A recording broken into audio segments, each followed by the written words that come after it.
Okay, welcome everyone. So it's my pleasure to introduce Phiala Shanahan, who's coming from MIT. Phiala did her undergraduate and graduate studies in the University of Adelaide, where it's a balmy 85 degrees Fahrenheit currently, and then moved to MIT as a postdoc. And MIT has a very famous lab of doing particle and nuclear physics, and both on the experimental and theoretical side. So she was there with a very strong group that does the topic that we'll be talking about, which is lattice studies of quantum chromodynamics. And then as a postdoc, she was a postdoc there, and then she moved to a position that was, I guess, joint with William and Mary as an assistant professor, and also with Thomas Jefferson National Laboratory, or JLab as it's called, which is both a experimental laboratory doing a lot of nuclear physics research, and also a place where there's a strong theory group. And then was not there long before coming back to MIT as a professor. And so I first got to know Phiala and collaborators when I was visiting MIT, and we actually started talking about some things. So we even have some little collaborations going, which are really nice. And so I was very excited about having her here, because I think this topic is interesting, because on one side it has obviously a very strong computational side, so people like Andrew will see it. It also uses a lot of techniques like you see being used in condensed matter physics. We're tying to fundamental particle physics, and you see all of this kind of coming together in a very pure, clean, first principled way. And also with the growth of computing, we're able to now calculate things that we weren't able to calculate before. And similar to the Large Hadron Collider, which was like the big experiment in particle physics, nuclear physics has a new set of machines that are kind of on the near future that will be able to measure things. So you're actually studying entire nuclei and be able to measure them and calculate them at the same time. So there's really a very kind of exciting frontier in nuclear physics that's sort of just around the corner. And I think we're about to hear about it. So thank you very much. Thank you very much. Okay, so two of the really fundamental or even defining questions for us as physicists are, what is everything made of, and what laws govern its behavior? Right? So I'm going to focus on the matter that we interact with here on Earth. So of course, everything that we see is made of atoms, which are inconceivably tiny, and at their core, they have densely packed nuclei made of protons and neutrons. Our current best understanding is that there's one layer deeper of structure, that protons and neutrons are not themselves fundamental, but they're made of smaller, more fundamental particles called quarks, held glued tightly together by gluons, which are the force carriers of the strong force. And to the best of our understanding, that's it. There's no deeper layers of structure, and of course if we found substructure of quarks and gluons, that would be extremely exciting and a whole new era for physics. So all of this behavior, the interactions of the quarks and the gluons, which form protons, neutrons, and all the way up to nuclei, is described, again, to the best of our current understanding, in the standard model of nuclear and particle physics.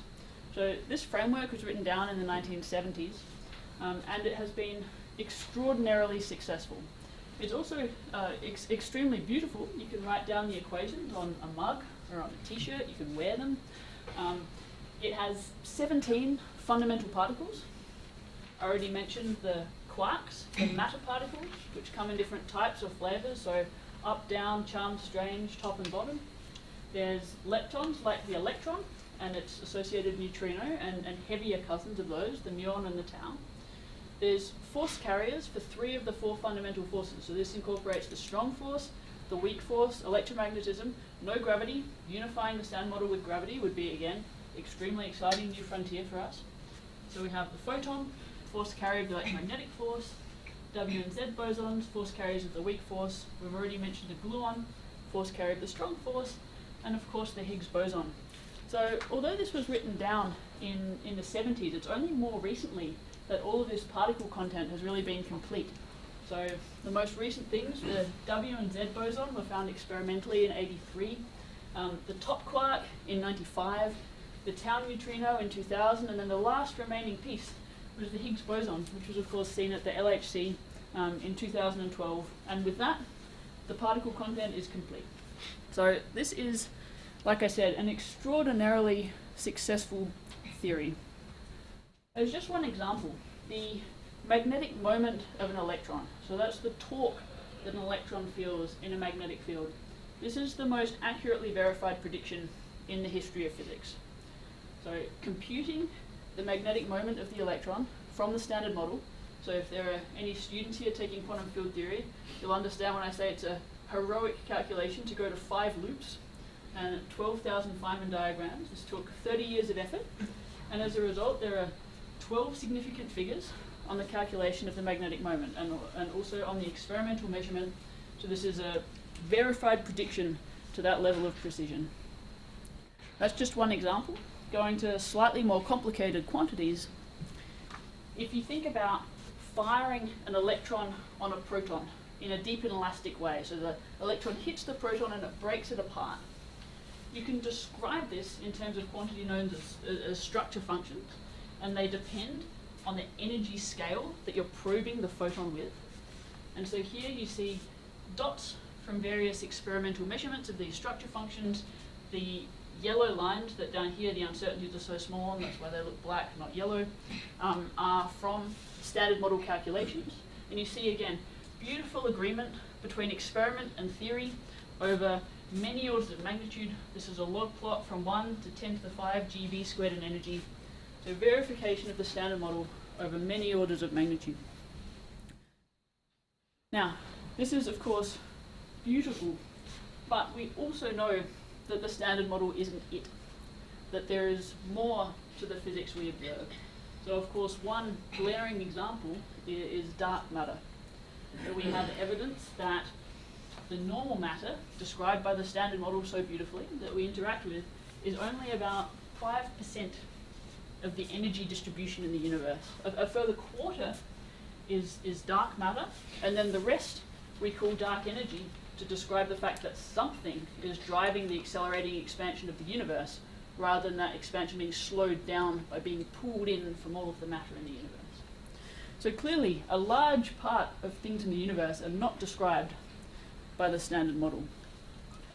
We know this from various compelling evidence that something doesn't quite make sense. There's something additional in the universe. So this is a picture of the Coma cluster, which is a large cluster of galaxies near Earth. And as far back as the 1930s, it was observed that given the luminous matter, so the stars, the light-emitting matter that we see, there shouldn't be enough gravitational force to hold that cluster of galaxies together.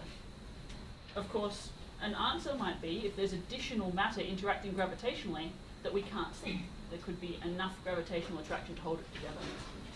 This is a false color picture of what's known as the bullet cluster. It's very famous. What you see in pink are the areas colored where we see luminous matter from light, from X-rays and so on. In blue or in purple color is where we can deduce that there is matter based on things like gravitational lensing. So of course light will bend around massive objects, and from that we can deduce things that interact gravitationally that we can't see.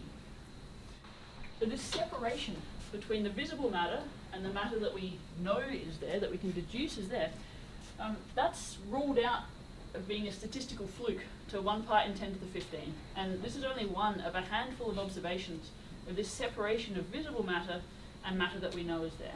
So of course one explanation is that you have, say, uniform distributions of regular luminous matter and dark matter that doesn't emit or absorb light in 2 galaxies that collide. And what you expect is that the normal matter, it interacts, it crashes together, and that's why you see this concentration in the middle, whereas the dark matter that doesn't really interact strongly just passes on through.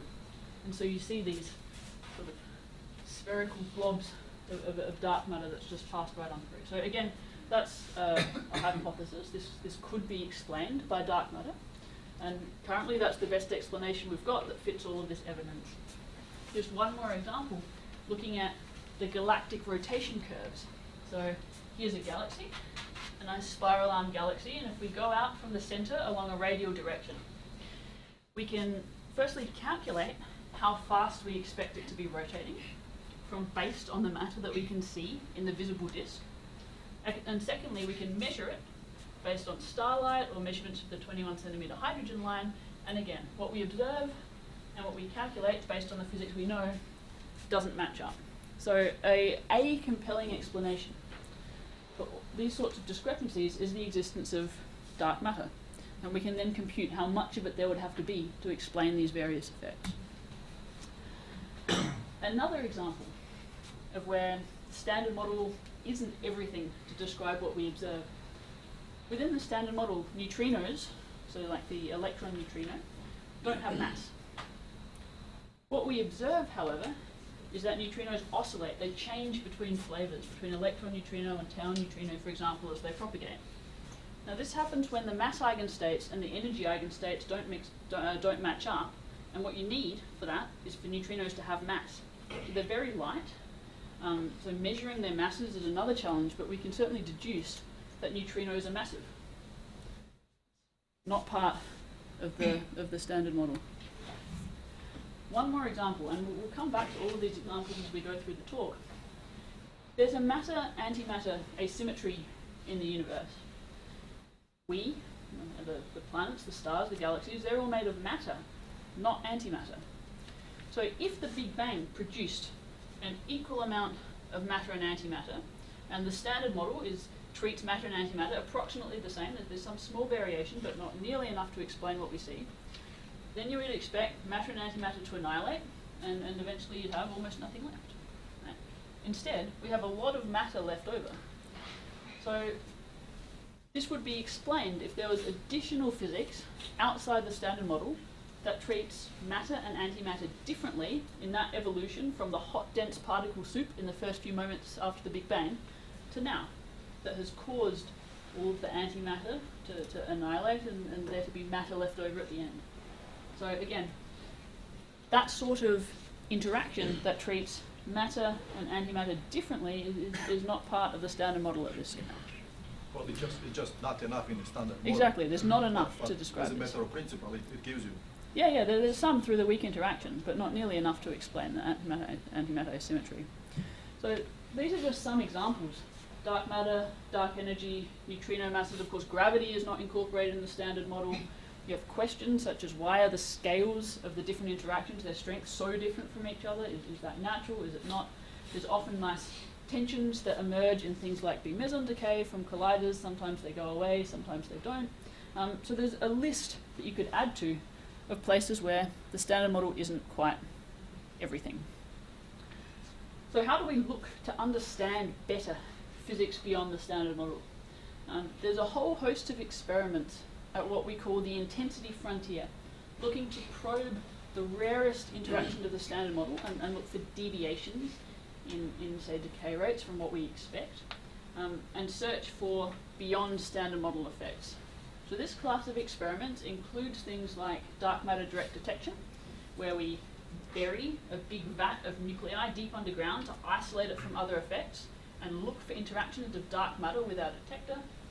Neutrino physics experiments like June, a deep underground neutrino experiment, a long baseline experiment looking to fire neutrinos from one point to another point far away and observe their oscillations, and then through an energy reconstruction work out the neutrino masses and their mixing parameters, and a whole host of other searches for physics beyond the standard model are in this class of experiments.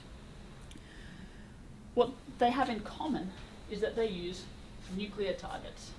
So for example, dark matter direct detection, I said you bury a vat of nuclei deep underground. And this is really natural. When you're looking for very rare interactions, you want the largest chance of seeing one. Right? So you want a large volume of matter if you're looking for a decay, for example. And obviously, a good way of assembling a large volume of matter in a stable way is to take nuclei, which is what we interact with here on Earth, say atoms. So of course, to interpret the results of these various intensity frontier experiments and look for something beyond the standard model, we have to understand the standard model physics of the nuclei that we're using as targets in the detectors.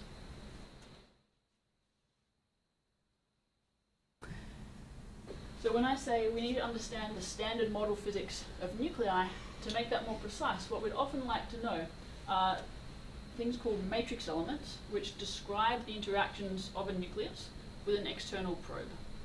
So here's a nucleus, and I'm going to probe it with a photon, for example. How does the nucleus interact with an electromagnetic probe?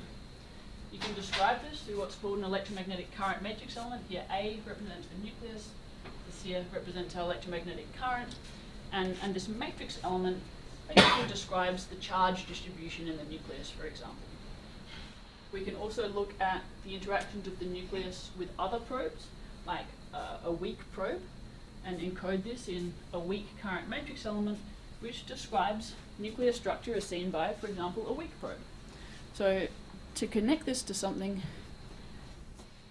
of course, a beta decay, where the neutron decays to a proton, an electron, and an antineutrino, proceeds via this weak interaction. We have a neutron to a proton mediated by a W boson, and then decaying to the electron and antineutrino.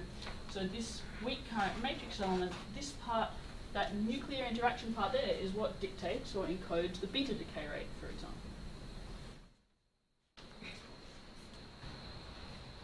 So the motivations of a program to study nuclear structure from the standard model are really twofold. The first reason is for its own sake entirely. We have this complex spectrum of nuclei that we see. We have a periodic table, for example, and we want to see how that emerges from our beautiful theory of the standard model, our theory of the fundamental interactions and the fundamental particles. But how do you get the complexities of nuclear physics from first principles? And secondly, if we want to understand physics beyond the standard model, of course we have to understand the backgrounds and the benchmarks in our searches for that new physics, which involves understanding the physics of nuclei. So an important part of understanding the relevant nuclear physics is the strong interaction piece. So this is described by quantum chromodynamics, which is part of the strong interaction part of the standard model. The strong interactions are the strongest of the four forces in nature. It's responsible for binding quarks and gluons together into protons and neutrons, for example, and other states. Also responsible for binding protons and neutrons together into nuclei. So clearly it will be important in understanding the structure and interactions of nuclei, and also for forming other types of exotic matter. So as well as being fundamentally important to this problem, the strong interactions are very hard to study at the relevant energies. That's because in QCD, the interaction strength depends on energy. If we have small couplings, so a small interaction strength, then we can use perturbation theory. So that is, one interaction coming with one power of the coupling is more important than two interactions coming with a squared power of the coupling, of course, because you square a small number and it's smaller.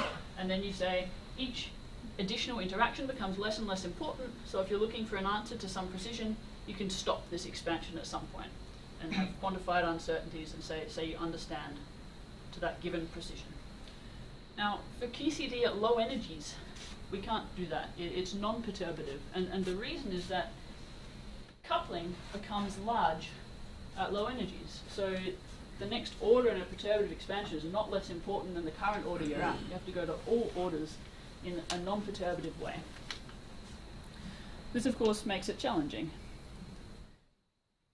The only way we know how to do this, to study a non-perturbative theory at low energies, is using numerical methods. In particular, it's called Lattice QCD. It's a numerical first principles approach to studying the equations of QCD, of the strong interaction, using numerical tools. So essentially you discretize the equations of QCD on a four-dimensional space-time grid, so that's 3 space, 1 time dimension, so you have a finite number of points in your box so you can put it on a computer. You calculate something on this discrete 4-dimensional Euclidean space-time, and then you take all of the relevant limits to return to your QCD result. So you have to take the lattice spacing becoming small, the box size becoming large, and in those limits, you get back to a QCD result. To give a little bit more detail about this, essentially the QCD equations get rewritten in a path integral type formalism into integrals over the values of quark and gluon fields on each site or link of this four-dimensional space-time lattice. So what you have to do, even in that discretization, is integrals over the quark and gluon fields, and these are integrals in 10 to the 12 variables or so for state-of-the-art calculations. This is obviously incredibly numerically challenging. What we do in practice is evaluate these by importance sampling. So you can think about this as saying that paths near a classical path dominate, so they're more important, so you sample those more, for example. So you take snapshots of the background quark and gluon configurations appropriately sampled, and then on those snapshots you calculate physics. So then it really becomes a statistical method. You have a number of samples, you calculate your physical quantity and observable, you can take, say, a mean and a standard deviation of your calculated results. You have a number with an error bar for your QCD prediction. Then you have the systematic uncertainties from the lattice spacing, from the volume, and so on that you have to include.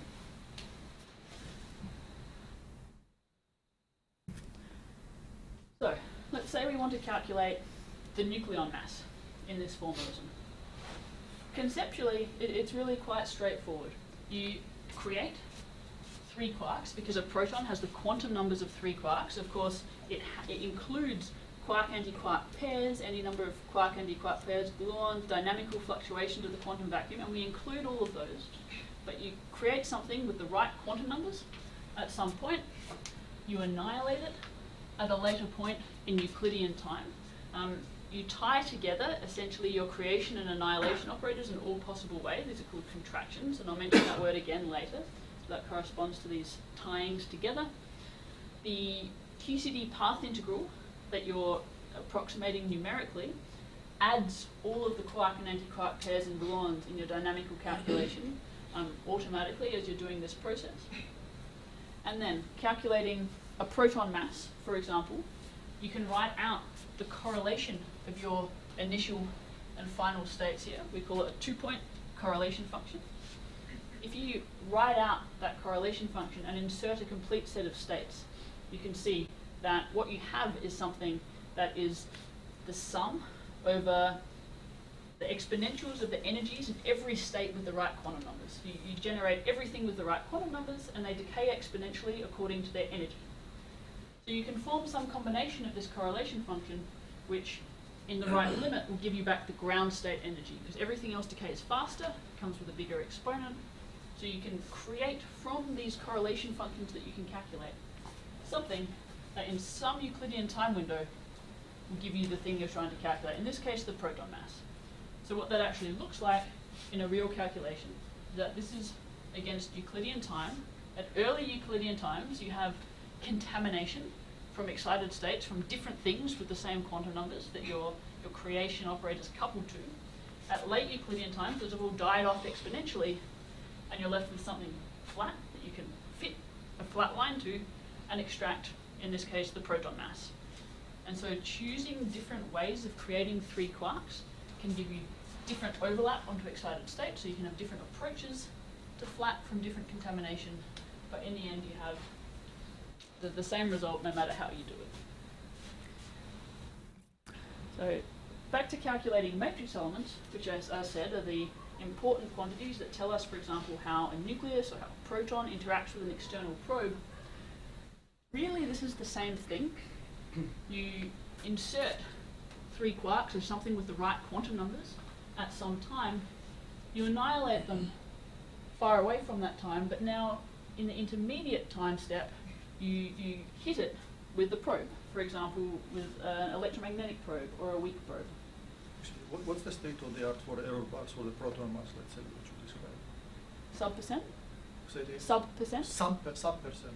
Yeah, so it depends how you count the various systematic uncertainties, statistical uncertainties, but proton observables percent level we can do. This is what values of the mass? Was a quark mass? Is it physical quark mass? Physical. So single hadron structure, we really are having controlled uncertainties at, okay, if you generous the systematics at the few percent level, certainly for the simplest single nucleon observables. same for the mesons and typical heights. Mesons are typically a bit easier, so a little bit better. Even easier. Yeah, a little bit better. Mm. Okay, so again, to calculate a matrix element, this is called a 3-point correlation function because there's really 3 points where something interesting happens as opposed to the 2-point correlation function we had before. And again, some ratio of these correlators will in some Euclidean time window give you the matrix element of interest. So again, that's how we extract these matrix elements. A lot of fitting exponentials and straight lines at the end of the calculation. So these computations really are extraordinarily computationally demanding, coming from these very high dimensional integrals that we're trying to do and taking the limits of large volumes and small spacings. We use the world's largest computers, or the world's most powerful computers, and many millions of CPU hours per calculation. Where, as a community, we're even involved in specifically designing processes for QCD. The precursors of the blue gene line of computers that was quite popular actually came from a project for designing processes for Lattice QCD calculations. So to give you an idea, some of the calculations that I'll describe, if you ran them on your very good laptop computer, they would take 10,000 years or so. This is Summit, currently the largest computer. If you think about every person in the world doing one calculation, floating point calculation, every second for a whole year, that's the computational power of Summit in 1 second. So in 2016, which is the last time I have these statistics, Lattice QCD used something like 10% of the open science computing in the United States. So it's really hugely computationally demanding. But I'm happy to say that certainly in the single hadron sector, Lattice QCD works, as we just discussed, and it works extremely well. So just a few examples. The ground state hadron spectrum has been reproduced. Here I'm showing the proton-neutron mass difference. So that's of course been measured extremely precisely experimentally, and it's also very important, right? If the proton was heavier and it could decay, we'd have the nucleus of a hydrogen atom decaying, and things wouldn't be stable, and it might be a very different universe to the one we live in. So that's been reproduced from calculations including the strong and electromagnetic interactions. So have the mass differences between other, what we call baryon isospin multiplets. So now instead of a proton, you have something with different quantum numbers, perhaps quantum numbers including a strange quark, and you can again form these mass differences, and the results from the numerical calculations are in agreement with experiment, in some cases more precise. So here. So I want to emphasize that, of course, for the proton-neutron mass difference, we're not competing with experiment on precision. But what we do have is an understanding of where that proton-neutron mass difference comes from in terms of the standard model, from the competing strong and electromagnetic interactions that push that mass difference in opposite directions in a delicate cancellation that gives us this result. And we can isolate that in the calculations. So another example, this is the spectrum of baryons with a heavy quark, with say a bottom quark or a charm quark. The blue points are from the Lattice QCD calculations, and the red error bars from experiment. And as you can see, things are in very good agreement. And this is really a very nice story. This red error bar there, I added that on after, because that was a prediction from Lattice QCD. And once you had a numerical calculation of where you should look experimentally, that state was then confirmed by the LHCb experiment afterwards. So I can't talk about the successes of Lattice QCD without mentioning flavor physics, which has historically been a place where numerical input has been essential. Sorry, the previous slide, you calculated the mass or the width as well? So the mass for bound states in that case. And that's well separated from the other so that you can... Yeah, so people do work on scattering as well, but that's not what I was showing. So the CKM matrix is a matrix of parameters in the standard model that determine the strength of the weak interactions between quark flavors. So quark of flavor A and B mediated by a weak interaction. That interaction is parameterized by the CKM matrix. So Lattice QCD is actually at this point critical to the extraction of all but one of the elements of this matrix. So it really is a synergy between theory and experiment. Essentially, your experimental result can be written as something well known, a CKM matrix element, which is a priori not known, and a hadronic matrix element. So again, matrix elements. These are the things that we can calculate nicely and with controlled uncertainties in many cases from Lattice QCD. So what you can do is take a simple tree-level process. Take your experimental result and the Lattice QCD result and fix a CKM matrix element. Then you can take a Lattice QCD calculation for something else, say a rare decay. Take your CKM matrix element and your hadronic matrix element from the lattice and have a prediction, a theory prediction for that rare decay that can then be matched to experiment. So one final example, this is my own work from just a few months ago. Last year there was a first experimental determination of the pressure distribution inside the proton from experimentalists at Jefferson Lab. And they found this really quite beautiful result that the peak pressure in the center of the proton, so there's a repulsive pressure at the core of the proton and then a confining pressure at the outside. Of course, if you have a repulsion, you need a confining so the proton's stable. And they found that the peak pressure at the core is 10 to the 35 Pascal, which is more than the interior of a neutron star. So that was quite exciting. That was published in Nature. That's nice work. And one key assumption that they had to make in that result was that gluon contribution to the pressure is the same as the quark contribution, because their experiment was not sensitive to the gluon piece, because gluons don't couple to electromagnetic probes, which is how the experiment was undertaken. So we did a first calculation of the gluon contribution to the pressure. So this let us test the assumptions in the experimental determination. More importantly, suggest the kinematics required of future experiments to measure this thing, the gluon contribution to the pressure. Combine experiment and theory for a first complete determination of the proton's pressure distribution, which is essentially on the same level of being fundamental as its mass or its spin. What we found in particular is its repulsive pressure at the core and the confining pressure at distances, including gluons, shifted from this blue band to the red band. And so what we really see is a shift in the peak and a longer tail in the pressure distribution caused by including an actual calculation of the gluon pressure. And by quarks, they meant the valence quarks as well as the fluctuating, C quarks and all that? Or? Yeah. So they used deeply virtual Compton scattering, so it couples to the charge squared combination of the quark flavors. And so then the gluon piece, of course, is the separate piece that we calculated. Okay, so I've been painting a picture where we really, I'm able to say that for single hadron matrix elements we have reliable results from these numerical methods with controlled uncertainties. And so we're in an era where theory and experiment are really complementary.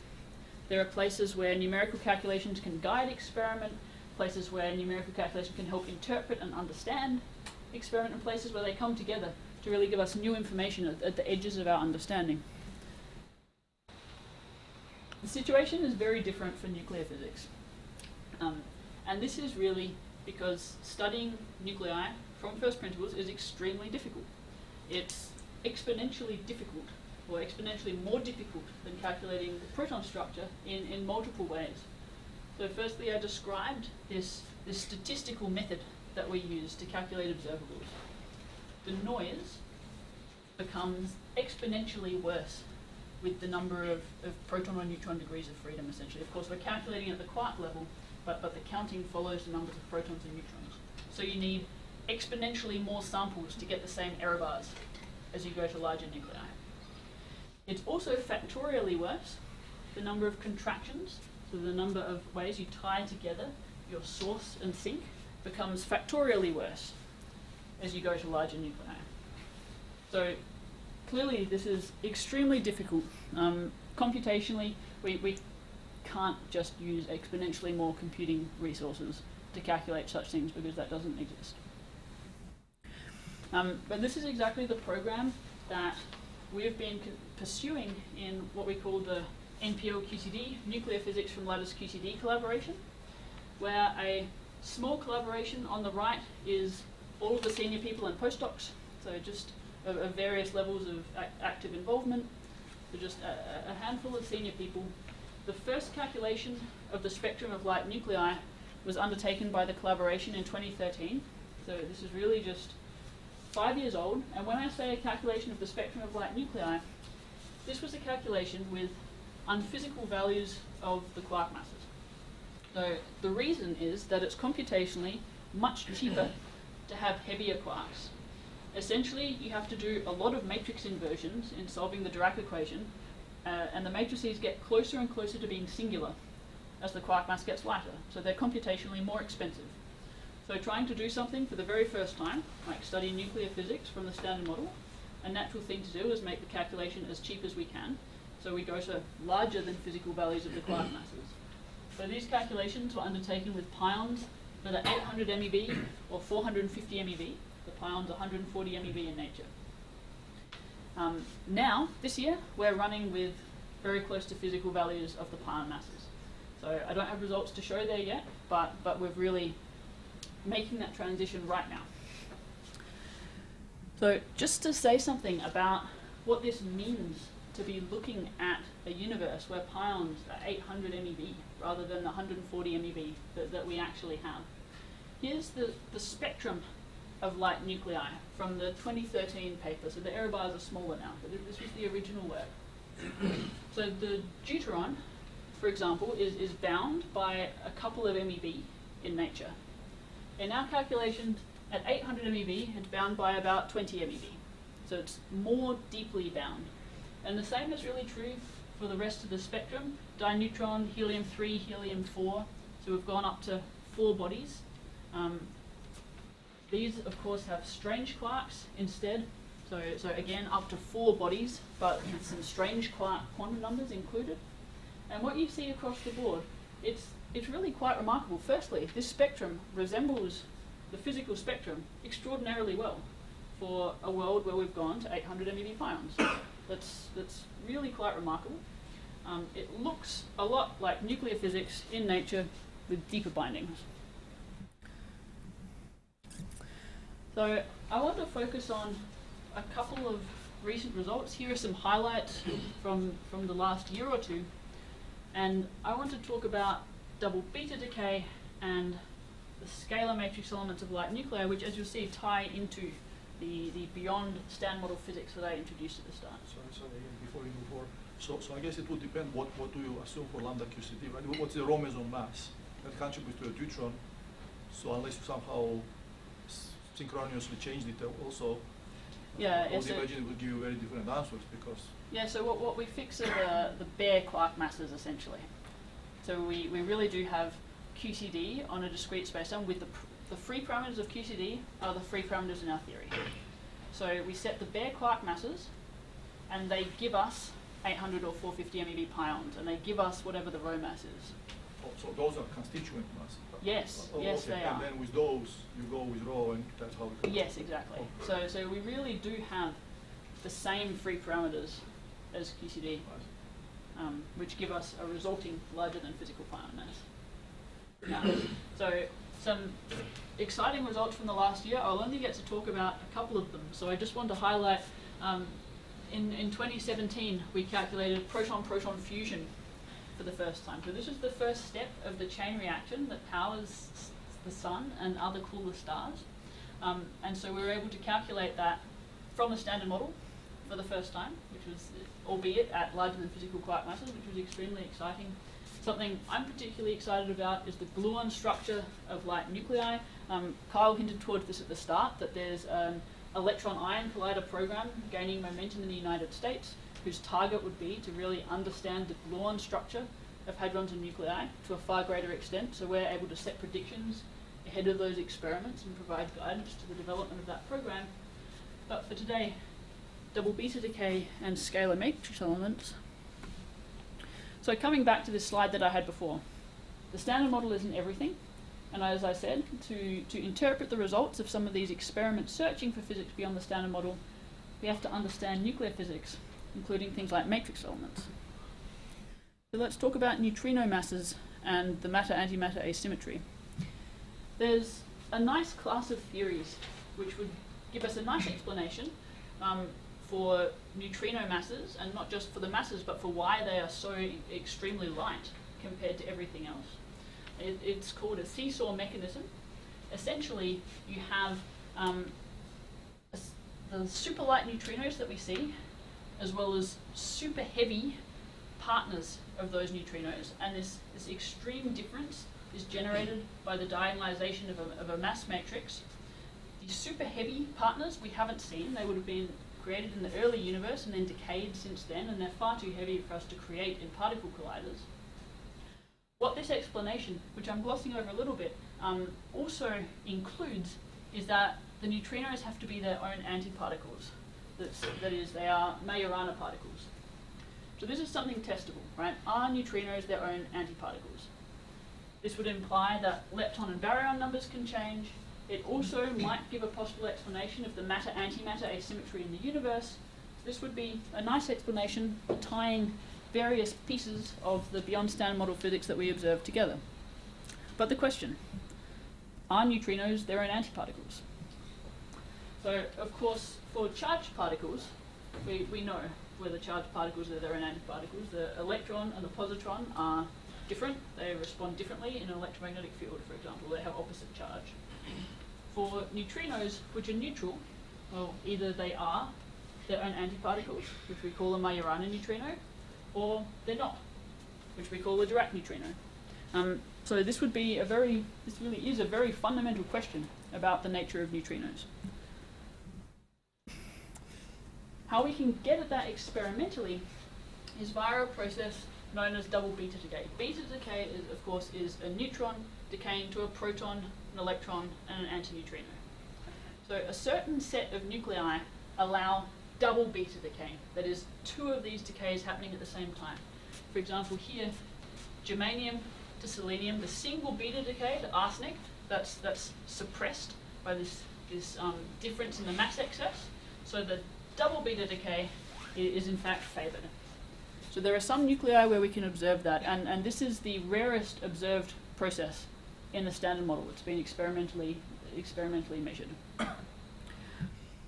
If neutrinos are Majorana particles, if they are their own antiparticles, well, these antineutrinos could annihilate with each other, right? And then what you would see is a neutrino-less double beta decay. So the same double beta decay process, but the final state only have the two electrons, the two beta particles, and no neutrinos at all. So of course, experimentalists search for this because it would be clear evidence that neutrinos are Majorana particles if this was observed. So how you search for this?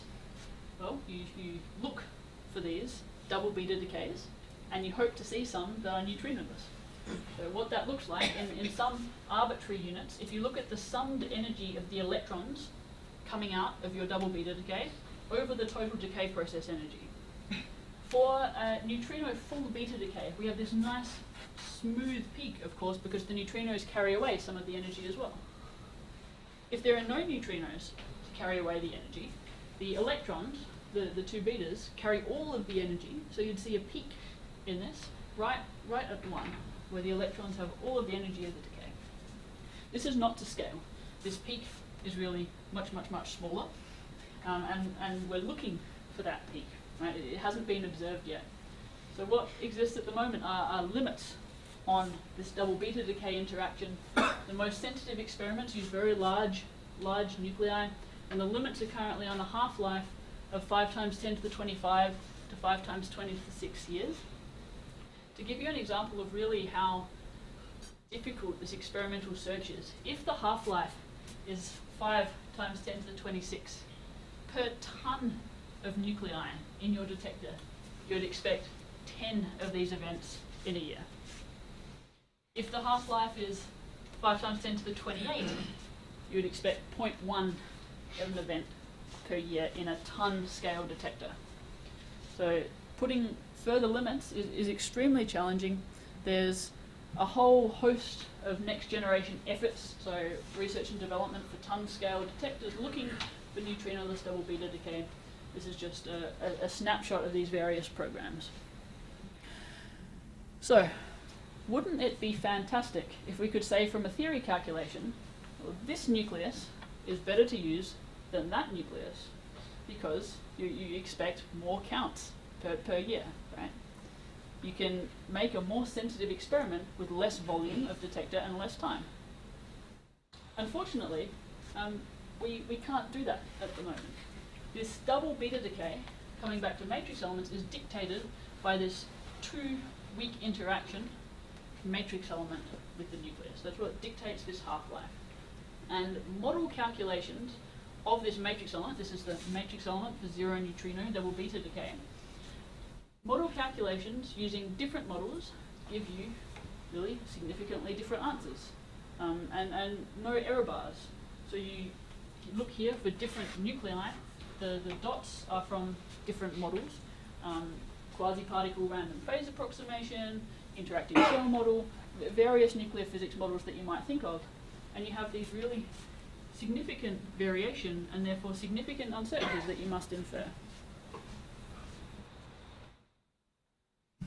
So what we've done just in the last couple of years from these numerical lattice QCD methods is constrain important parts of these matrix elements. What we looked at was the NN to PP transition matrix element. Now that doesn't happen in nature because the dineutron's not bound, but this is a well-defined matrix element that is the sub-process of all of these larger beta decays.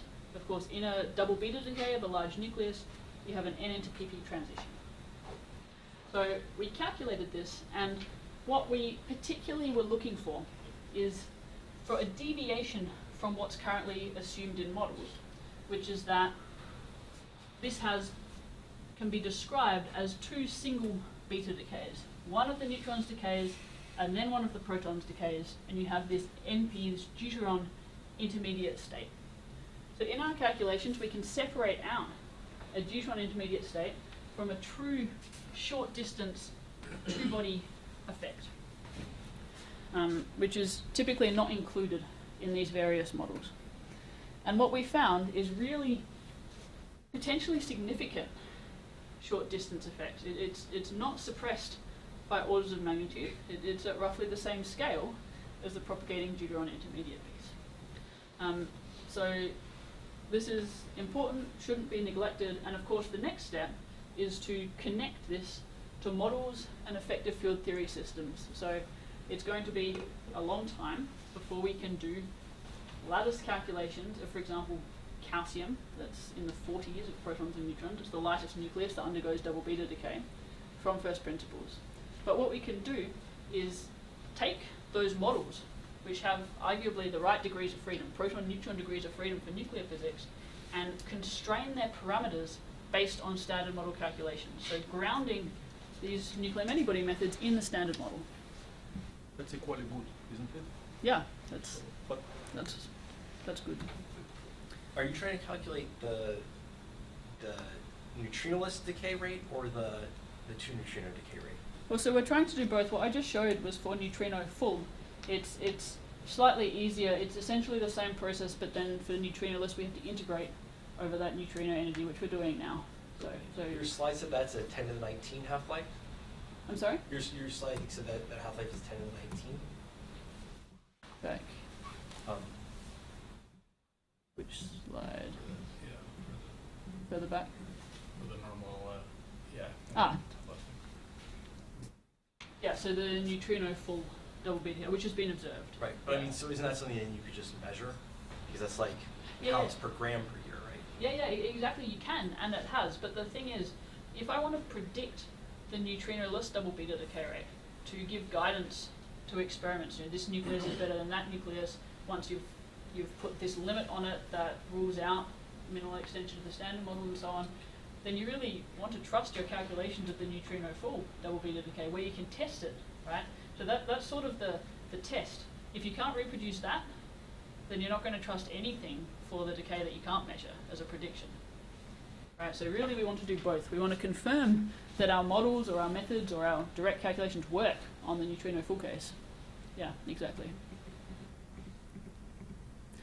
Okay, so coming back to this list of saying the standard model isn't everything. So dark matter and dark energy.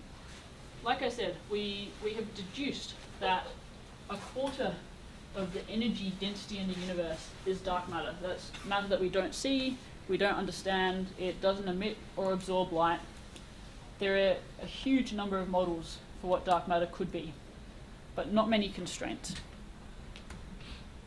So there's a sort of famous figure showing various possibilities for dark matter, everything from new types of neutrinos, new types of particles, axions, different Higgs, supersymmetry, and so on. So how do you constrain this model space of all of the various possibilities for what dark matter could be? So there are really multiple ways. Of course, dark matter is dark. It doesn't interact with light. It interacts through gravity. Maybe it might interact via the weak force, and we'd have WIMP dark matter, weakly interacting massive particles. That would be great, and we have a hope of detecting it experimentally. Really, there's three ways to look to constrain this model space.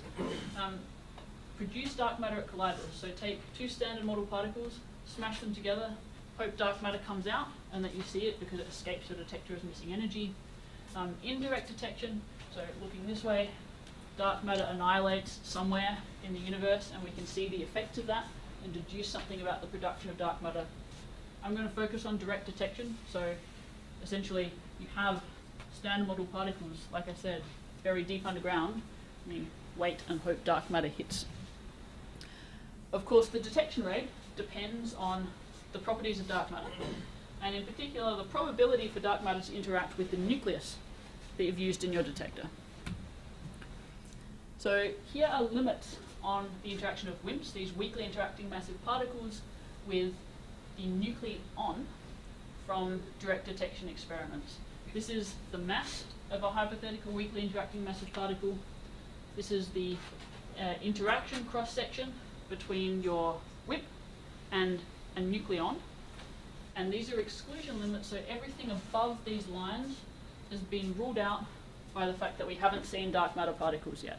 And so these limits are being pushed down by future experiments. But what I want to really draw your attention to is the fact that the experiments use nuclei, typically very large nuclei, like xenon, with more than 100 protons and neutrons. And the limits on this plot are for the interaction of a WIMP with a nucleon, that is a single proton or neutron. So in placing these limits, what's implicitly happened is there's been a translation between a nuclear effect and the interaction with a single proton or neutron, usually done by a fairly simple rescaling. Right? So that's implicit in these limits. That is, the Born approximation is that your dark matter interacts with a single proton or neutron in your nucleus. And this interaction matrix element, so dark matter particle interacting with a proton or with a neutron, is something we can calculate to high precision from Lattice QCD, for example. But what if it interacts non-trivially with multiple protons and neutrons? This is something that we really had no constraint on.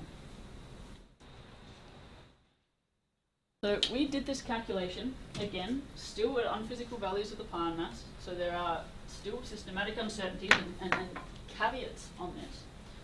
But what we found for the scalar interaction, which there's a large class of dark matter candidates, so that where the low energy limit of the interaction is scalar, so the relevant matrix element is the scalar matrix element, by which the dark matter couples with the proton or neutron. What we found is that is the proton, we've got deuteron, pp, helium-3. For even small systems, we found 10% deviation from what you expect for the scalar matrix elements by just scaling up the single proton interaction. So to put this in context, we can't measure the scalar matrix elements of larger nuclei. Essentially, a way to do that might be through dark matter interactions, which of course is hard. But we can, for example, look at different matrix elements like an axial matrix element. And we know that the axial matrix elements of large nuclei are suppressed from this naive scaling by 30%. This is the so-called quenching of the axial charge. For 3-body matrix elements, the axial measurements are suppressed by fractions of a percent.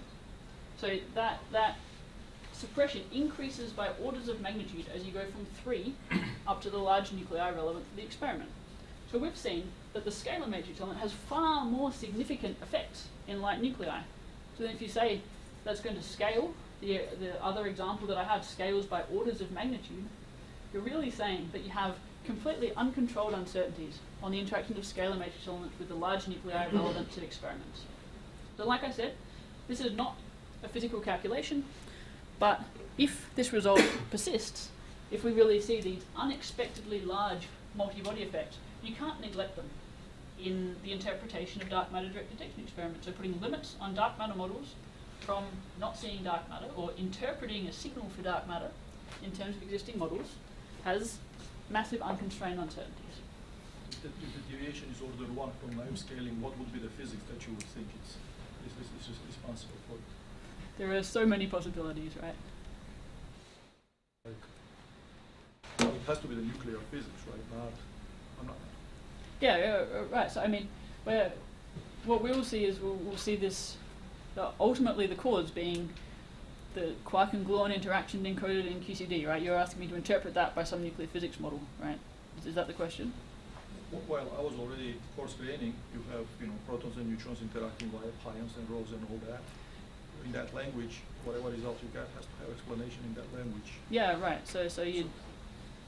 Yeah, and ideally if you could match that, then you could include this in your many-body methods and have better predictions as well, right? If you could work out what in that language would be causing this, then you could constrain that interaction from QCD and then feed it in to get sort of standard model grounded predictions for larger nuclei. Which is essentially what this slide is saying. I'm talking about A equals 4. All of the nuclei are much larger, that are phenomenologically interesting. And as I said, it gets computationally exponentially bad. So how do we hope to say anything phenomenologically relevant? And the answer really is matching to nuclear effective theory or many-body methods. Ultimately, you expect that one-body effects are dominant, two-body, like I said, at 10%, you expect them to be smaller, and so on. So the sort of grand plan is we determine one-body contributions from calculations of the proton, two-body contributions from calculations of two-body states, three-body from A equals 3 and so on, and then match these to effective theory methods and many-body predictions to really ground those in the standard model and make controlled predictions for larger nuclei than we can go to explicitly.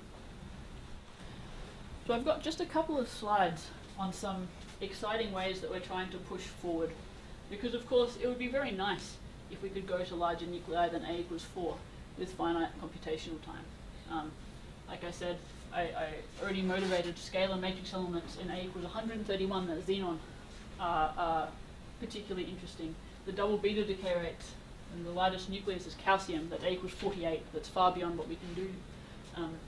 Long baseline neutrino experiments looking to measure neutrino masses and mixing parameters. The June experiment does neutrino scattering on argon, so what you really want to know are axial form factors of argon. And again, this fundamental question still, how finely tuned is the emergence of nuclear structure in nature? If I change the parameters of the standard model, how much do I still get something resembling nuclear physics? We'd love to do these things, but it's exponentially hard. And as Kyle mentioned, we've been discussing this a lot and have some ongoing efforts to use machine learning as essentially an ancillary tool for Lattice QCD. And by that I mean we want to only use such methods where we can preserve the fact that we're rigorously doing something that approaches a quantum field theory in the right limits. We don't want to put a black box somewhere in our calculation that we can't quantify all of our uncertainties rigorously. Ultimately, to reach large nuclei, we're going to have to accelerate every part of this process, from the generation of these background snapshots of quark and gluon fields, to extracting physics from those snapshots. Acceleration everywhere is essential. So just one, it's really a tease of an example because I'm not going to go into any detail, is work we've done recently using neural networks, which of course, as we all know, excel on problems where you have basic data units with no meaning, like pixels, that come together to form something with meaning, like an image. And we know that neural networks can be trained very nicely for image recognition to tell us that's colliding black holes. we have recent work based on the fact that if you could do this in one specific case in lattice calculations, if you could take your background snapshots of the quark and gluon fields and train a neural network to tell you the parameters of your lattice action, of the Lagrangian on that space-time that would have generated that, you can have significant acceleration. And this is via some multi-scale type matching methods that I discussed with the graduate students just before, actually. So if you can do this regression problem, you have a lot to gain. This is hard, and some examples of why it's hard. Just to compare a benchmark image set for machine learning. Of course, this is a benchmark set, so it's fairly small, but the scales give you an idea. Each image is described by something like 3,000 numbers, and there's 60,000 samples for training in this benchmark set. A lattice QCD gauge field is described by something like 10 to the 9 to 10 to the 12 numbers, and 1,000 samples is a lot for us to have. So this hierarchy of number of numbers per sample and number of samples is completely inverted, which is an extremely challenging starting point. Also, some other features, an image has meaning on its own. So do parts of an image of a face, there's a nose, there's an eye, individual pieces are meaningful. For us, it's only an ensemble average that has any relation to physics. It's long distance correlations that are important, that describe physics. We have lots of interesting symmetries that you don't find in images, like gauge symmetry, and translation invariance and rotation invariance with our boundary conditions and so on. And it's in fact these large symmetry groups that save us from this massively inverted data hierarchy.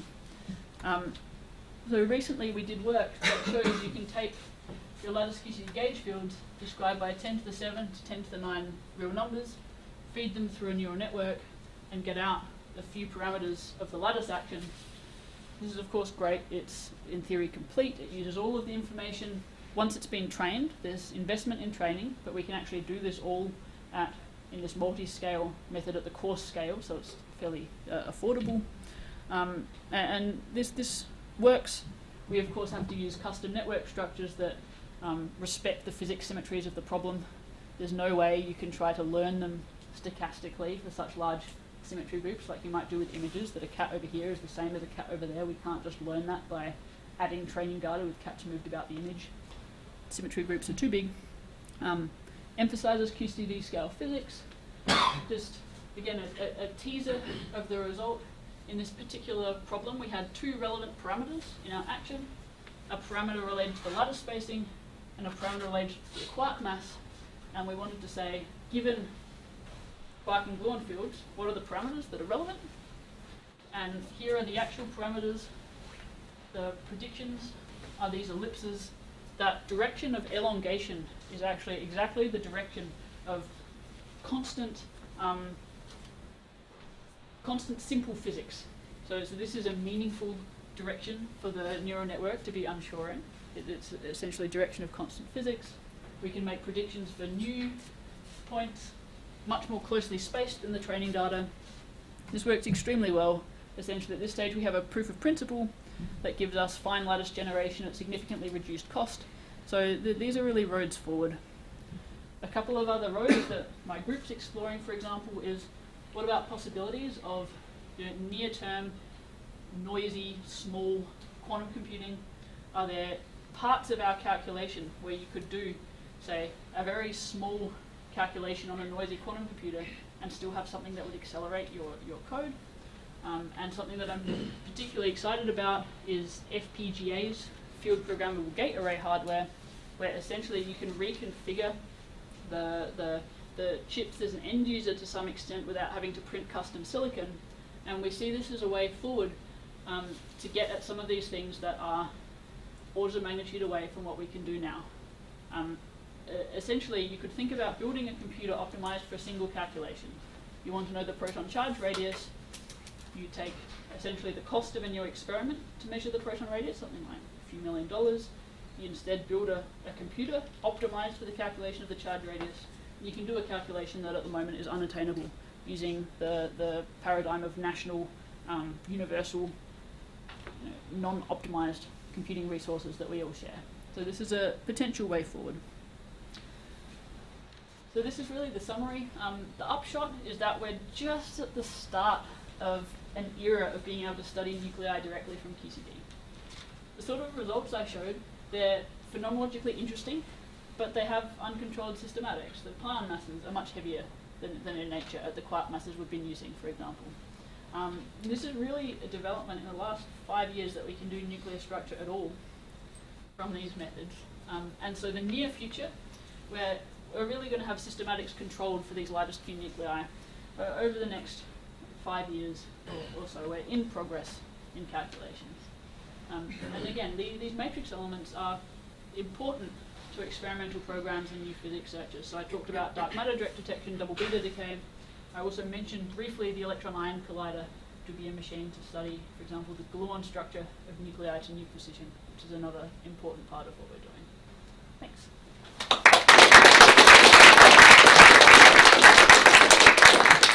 Great, thank you. Do we have some questions? Alberto? Another interesting area for QCD calculations is the calculation of weak interaction couplings. For example, the axial vector coupling, Yes. G2A, which is very important in all weak interactions. Yes. And something else called the nucleon charge radius, Yes. which is the derivative at the origin of the amplitude GA of Q squared. Yeah. Originally, I understand that the calculations of GA with QCD had large errors, but they are decreasing. Mm-hmm. Lately, they have been There's few percent the errors movement now. in that direction. So perhaps in the future, and the nuclear charge radius is important, but has a large error. Yeah. So if there is some contribution from Lattice QCD would Yeah. be great, So in the long term. So let me make 2 comments. So GA for the single nucleon, we now have to few percent precision. How much? Few percent, 2%. 2%. Yep. For larger nuclei, we did the first calculation actually in the same paper where we did the scalar matrix elements that I mentioned. And we resolve nuclear effects, but they are small. They're sub% level in light nuclei, but we resolve them. And finally, the proton charge radius. So we recently costed for a proposal what it would take to get a 0.5% proton charge radius from Lattice QCD. And the answer is a very large fraction of available computing resources unless you use FPGAs. Unless, You use FPGAs. So this unless very This yeah, computing F, technique. so we believe that we could, with $5 or $6 million, build an FPGA machine customized towards the proton radius calculation. That's not an insane cost compared to the cost of new experiments, and we could get that to the needed precision. But without something like that, that's extremely hard to do a sub% level measurement of that. But so that's the way forward I see for that. Just a naive question. How do you compute the neutron-proton mass splitting if your uncertainty on the proton mass is a percent or so? Yeah, so we have correlations. Things that we calculate are always very strongly correlated in various ways, so often you can determine differences, or ratios better than you can determine, well, at least not better, but to a similar sort of level. It's like a factor of 10 or so, right? And the splitting is a 10% or so, isn't it? Yeah, so that really is the correlations that help you there. And how sensitive is that splitting? Because you mentioned one advantage of this is that you could change the parameters and see how it moves. So how sensitive, like how much would you have to change the parameters to make the proton heavier? Yeah, so I don't know is the answer. Basically, that particular calculation was done by a different collaboration with lots of computing resources. So I've got the result they presented and haven't been able to tweak parameters of that myself. But what I can say is that in our investigation, going to heavier quark masses, we've been primarily just using QCD, and of course you have the compensating QED effects. Recently we've been putting electromagnetic interaction into nuclear physics calculations, and what we've been doing is really turning up the strength of the electromagnetic interaction so you can even see anything in terms of shifts of the binding energy. So, I mean, we'll be able to answer this. It's all a matter of resources. Sure. You mentioned this pressure inside the proton, Yeah. and then later there was some profile how this depends on radius and Yeah. gluon contribution.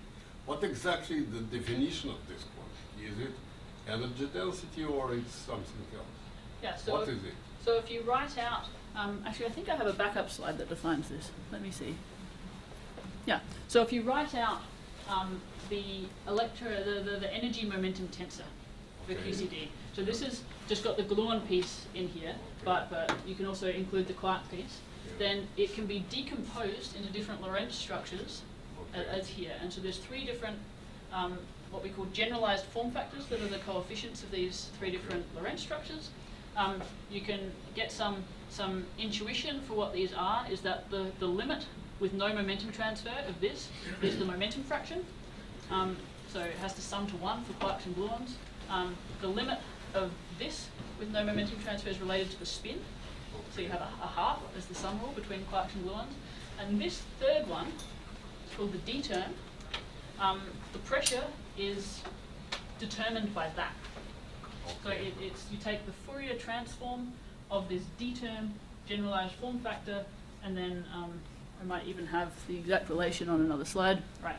So you take the Fourier transform of the D term Okay. form factor, and you match this basically by taking the energy momentum tensor and defining what the pressure would be from that. Thank you. Yeah, no problem. Okay, then maybe we should move to refreshments down on, it's in 871, is that right? And we can pick up from there. So let's thank Phiala again. Thank you.